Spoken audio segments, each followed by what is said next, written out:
Hey everybody, welcome back to Let's Talk. My name is John, and today here on the channel, we're going to be talking about Ghostbusters Frozen Empire and Roadhouse. One of these films is a sequel to a legacy sequel, and the other one is a reimagining of a 1980s classic. We're going to start it off with Ghostbusters Frozen Empire. This one is a direct sequel to 2021's Ghostbusters Afterlife, and that was a legacy sequel to the original 1984 Ghostbusters and the 1989 Ghostbusters 2. Both of those films were directed by Ivan Reitman. Ghostbusters Afterlife was directed by his son, Jason Reitman. Jason Reitman only comes back for a co-writing credit on this one. He wrote this along with the director, Gil Keating, and he really just picks up right where Afterlife left off, right at the very end of that movie. We're going back to New York City. Our lead characters from Afterlife are now basically the Ghostbusters. We get Paul Rudd, Carrie Coon, Finn Wolfhard, and Mackenzie Grace. And a lot like Afterlife, Mackenzie Grace really is the heart of this film. She gives the best performance of all the lead characters in this film, even better than Paul Rudd. That's mainly because Paul Rudd and Carrie Coon don't actually pop up in this movie as much as they did in Afterlife. It really does become Mackenzie Grace's story and what she's dealing with. The Ghostbusters in this film, you know, they're just like the original Ghostbusters. The Echo one is not the greatest of car. They're really like a low-budget organization. They're unappreciated, you know, really leaning into what the Ghostbusters were known for. And I know a lot of people are going to be excited to see just the Ghostbusters back in action. Of course, we're going to bring in some legacy characters from the original Ghostbusters. I mean, if you've seen the trailers, you know who pops up, but I'm not going to spoil that for you guys. But the problem with Ghostbusters Frozen Empire, even compared to Ghostbusters Afterlife, which I liked, but I didn't love, I only actually saw it in theaters, and I left the theater feeling like, okay, you know what, that was pretty good. It doesn't compare to the original Ghostbusters, and it doesn't even really compare to Ghostbusters 2, but we can honestly say it was better than Ghostbusters 2016. It felt like it had the heart in it. They were putting their best foot forward, even if it didn't click 100% with me. Now, this movie, it just felt like they took the heart right out of it. I could see what they were going for with this movie, and it does have its moments. It actually had some really funny moments that got me laughing in the theater. It felt like nobody was phoning in their performances. Even the legacy characters that pop up, they all felt like they were actually trying. Everyone felt like they were doing their best, but it just didn't click. I don't know why, but this film felt like it was very strung together, paced pretty poorly. We would have long chunks in the movie where we would leave a storyline behind that we won't pick up for like another half hour or 40 minutes, and that means we'll go like a half hour and 40 minutes without big time characters appearing on the screen. Like I was saying, Paul Rudd, Carrie Coon, and even Finn Wolfhard, who are big main characters in Afterlife, we won't see them for long periods of this film. Finn Wolfhard really was just buckled down with a B story that really doesn't serve too much of a purpose in the end of the film. And like I said, it's really just Mackenzie Grace. She really has to do a lot of the heavy lifting, and luckily she is a great actress. She better wear some shades because her future is so bright. Boo this man! But Carrie Coon and Paul Rudd, when they do pop up in the movie, of course they're great. They're always so charming. And if there was a joke in Afterlife that you absolutely love like I did, don't worry, they're going to beat that joke into the ground in Frozen Empire. Now, this movie, just like a lot of movies nowadays, is very divisive. This one's definitely going to be relying a lot on nostalgia for the older audience, and that's really going to depend on you. How do you feel about that? Because they are going to beat your childhood into the ground. Some people really love that. Some people really love the throwbacks to the originals, while other people feel like it's a cheap cash grab. I mainly fall on the side of cheap cash grab, but on the other hand, when I saw this movie in a packed audience, and you know who's having a blast? All of the kids in the audience. You can hear them laughing, clapping, having a great time. At the end of the movie, they were all so happy, while a lot of the adults were disappointed. So it's really hard to knock this film completely, even if I didn't absolutely love it. You know, this could be a Ghostbusters for a new generation. If you have kids and you want to take them to the theater and show them a Ghostbusters film, this is the Ghostbusters film for you, because your kids are going to have a lot of fun. They're going to have a blast. And if you ever wanted to bond with your kids over a franchise, you know what? You got your original two Ghostbusters,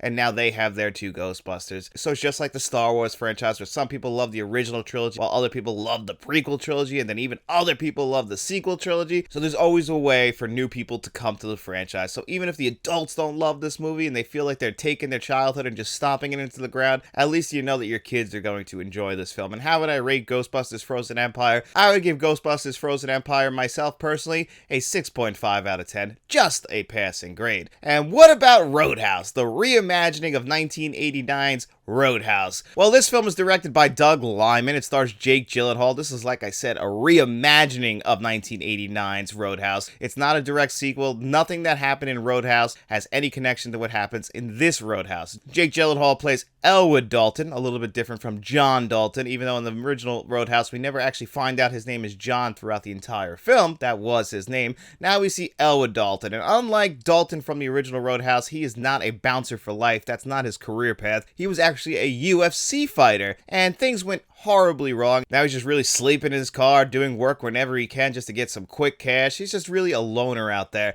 just drifting through life. He doesn't really have that same charisma as the original Dalton, but what he does have is a very similar philosophy as the original Dalton, where he marches to the beat of his own drum. He's always so calm, unless you push him too far, which is, leaning right into what we knew about the original Dalton. Be nice until it's time to not be nice. The only problem with this Dalton is if he's not nice, things could go horribly wrong, and he wants to avoid that at all costs, Jake Gyllenhaal. And unlike the original one, he gets recruited to manage a bar, and unlike the original Double Deuce, this one's called The Roadhouse. So this movie is actually very, very, very meta, and I think it worked in its favor, calling out what the original Roadhouse was, basically in the opening scene of the movie, saying, oh, it sounds like a Western. I always said Roadhouse was basically a Western. They try to take this movie a little bit too seriously at points, while also trying to lean right into what Roadhouse is, which is basically a cheesy, over-the-top action film. And when they get to those points, this movie works perfectly. But when they try and throw in the drama a little bit too much, I don't think they land the plane when it comes to those scenes. Luckily enough, you bring in Jake Gyllenhaal, who is one of the most charismatic actors ever. Jake Gyllenhaal got ripped like he did for Southpaw. I just don't know how this guy does it. My God, he makes the rest of us just feel like absolute crap. What a body on this man. I believe this guy could manage the Roadhouse. And unfortunately, if you guys remember the original Roadhouse, one thing I loved about that movie is it took place in the Midwest. The bar that they go to, the Double Deuce, it just smells like cigarettes and just cheap liquor and beer. Just really mid-America trash go to this bar. Now we take place in the Florida Keys. The bar itself, it's not as messy as the Double Deuce. Yeah, he's got to clean it up, but it's already a pretty good bar. It just needs to be cleaned up so that one big businessman doesn't come in and wipe out that bar so he could build a resort in the Florida Keys. That's really what the story boils down to. And another thing that they really changed is, if you guys remember the original Roadhouse, Dalton does have somewhat of a dark past, but it really only comes up in passing lines. It's not a major plot point in the movie. Well, Dalton's dark past now is a major plot point in the film, and that's a really important part of Elwood Dalton's backstory, is knowing what happened to him in the past. And that's what leads us throughout this entire film. And the other thing that most people probably know about this film is it features Conor McGregor, the UFC fighter. This guy is a huge personality himself. He's a very controversial figure, and you bring him in this movie and he only has one gear. This guy is an absolute psychopath from the point he shows up in this movie. He's just absolutely unhinged. He never has any sort of arc or has to show any sort of emotion. He's just in one gear throughout the entire film,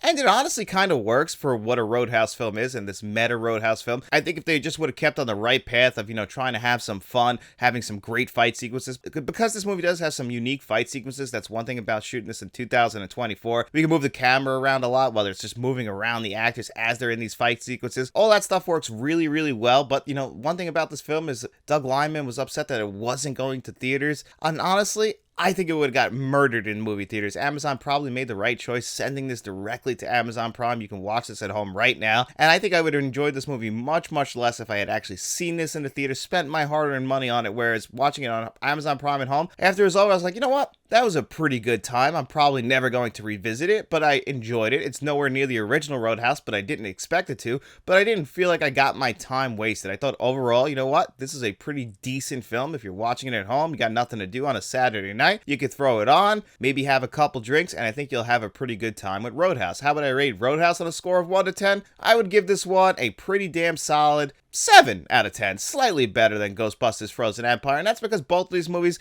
they're not god-awful. Some people are going to be more disappointed than other people, but both of them at least are respectable films. I think Ghostbusters Frozen Empire had more flaws than Roadhouse, but one thing about both of these films that really does bother me is the cinematography. I thought both movies were very, very ugly modern films, both of them actually using what a lot of people love to use in their cinematography nowadays, where we just have this highlight around all the lights. We overexpose the lights anytime they're outside at night. We do this in Ghostbusters Frozen Empire, and then we do this in Roadhouse. We see this all the time in modern horror films. I just hate what modern cinematography is for the most part when it comes to mainstream films. A lot of indie films don't do this. A lot of A lot of films competing for awards, they don't do this, but mainly the generic films that get released in theaters or on streaming, they all just kind of have the same look to them, and it really bothers me. It kind of reminds me of the 2000s with those filters. You guys have probably heard me talk about this before, but I just think that the cinematography has just gotten away from a lot of people. And then, of course, when you get to Frozen Empire, the overuse of CGI, and man, it is very noticeable at points, and it just looks really, really bad. And I really hate knocking CGI because I do feel bad for the visual artists and what they have to go through. But, when I watch something on the screen like this and it just immediately takes me out because they still look better back in 1984 than they do in 2024, 40 years later, that is a problem for me. I don't understand why we just can't